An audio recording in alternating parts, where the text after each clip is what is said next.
Hey everyone, welcome back to my channel, or welcome if you're new. If you are new, don't forget to subscribe so that you don't miss out on any recipes or any of my little creations, especially now that we all kind of have a little more time on our hands.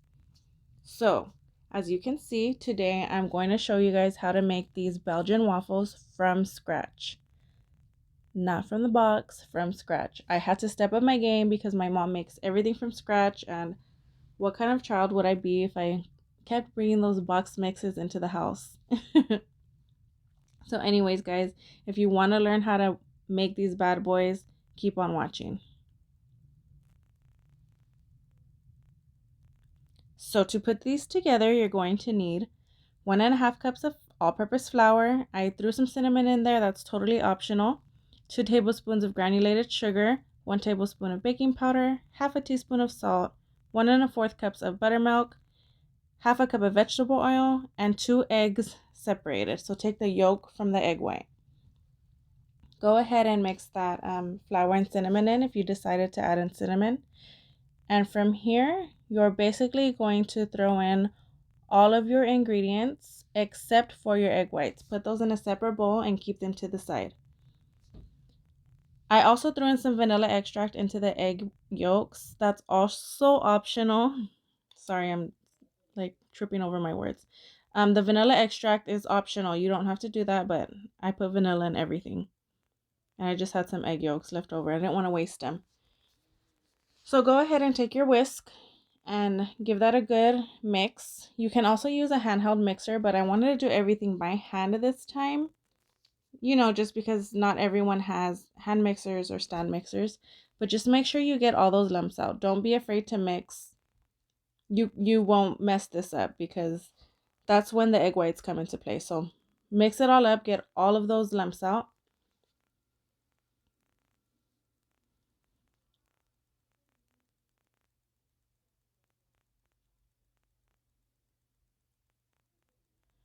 This looks pretty good.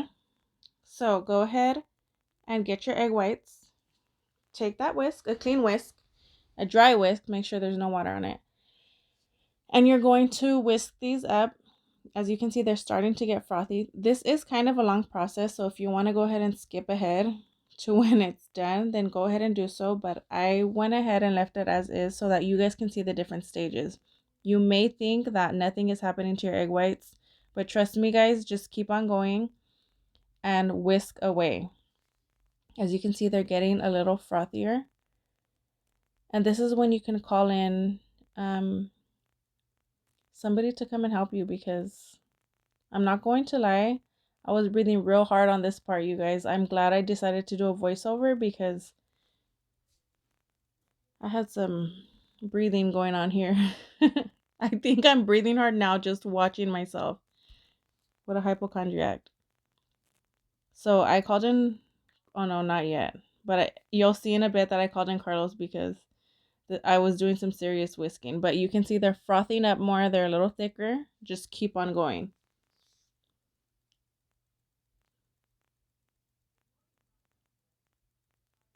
Here's Carlos. He heard me breathing. As you can see, look, they're much thicker here. This is what you're looking for. When you pull your whisk up from the egg whites, you can see that they kind of hold their shape. You're looking for a soft peak. This is what's called a soft peak. So go ahead and put that whisk away. You're done here. Now get a spatula, a silicone spatula, preferably, and dump that into your batter. And from this point, you are going to gently, and when I mean gently, I mean gently. This is going to make or break your waffles, you guys. You're going to gently fold in the batter. You're not mixing it. You are folding it in as gently as possible until it is all incorporated. This is what's going to make your Belgian waffle fluffy. I mean, if you deflate your egg whites, they'll definitely still be delicious, but this is what makes it fluffy, you know, a waffle, you guys, a waffle.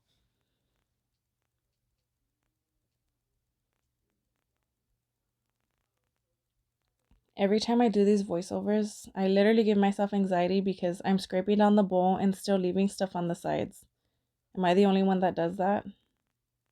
It frustrates me. Like, I like a clean bowl, and when I don't do that, I just want to reach through the screen and fix it. So this is good. It looks just about all incorporated here. And while you're doing this, you can have your waffle iron on so it can be warming up. Or at this point, you can also add in chocolate chips or blueberries, however you like your waffles. Now come and oil up your waffle maker, butter it up, spray it, whatever you need to do so that your waffles don't stick. And then you're going to take what the heck is this called? An ice cream scoop. Wow. You're going to take an ice cream scoop. For me, it took about 2.5 scoops for my waffle iron, but of course, it depends on the type of waffle iron you have. You may need more, you may need less, but for me, it was 2.5. You're going to shut your iron and, of course, wait for it to be ready. And right here, it'll begin to steam up. You'll see in just a minute the steam, and I'm going to show you a few clips throughout. Right here, you can see quite a bit of steam. This is a good indicator that your waffle is still cooking. It is not ready if it's steaming up this much.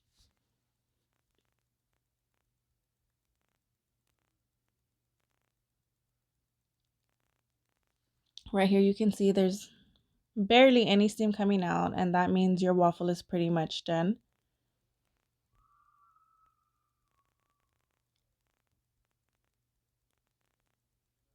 And here I learned that my waffle iron apparently cuts your waffles into pieces for you already. Which is good. Not everyone eats an entire waffle, right? So just take your waffle out. As you can see, it didn't stick. And I'm having mine with some fresh strawberries. You can throw on bananas, chocolate, whatever you guys like. Look at how delicious this looks, you guys. Oh my gosh. So, if you decide to try this out, let me know. Let me know how it turns out. Get your kids in the kitchen with you to help you out with this. Thank you guys so much for watching.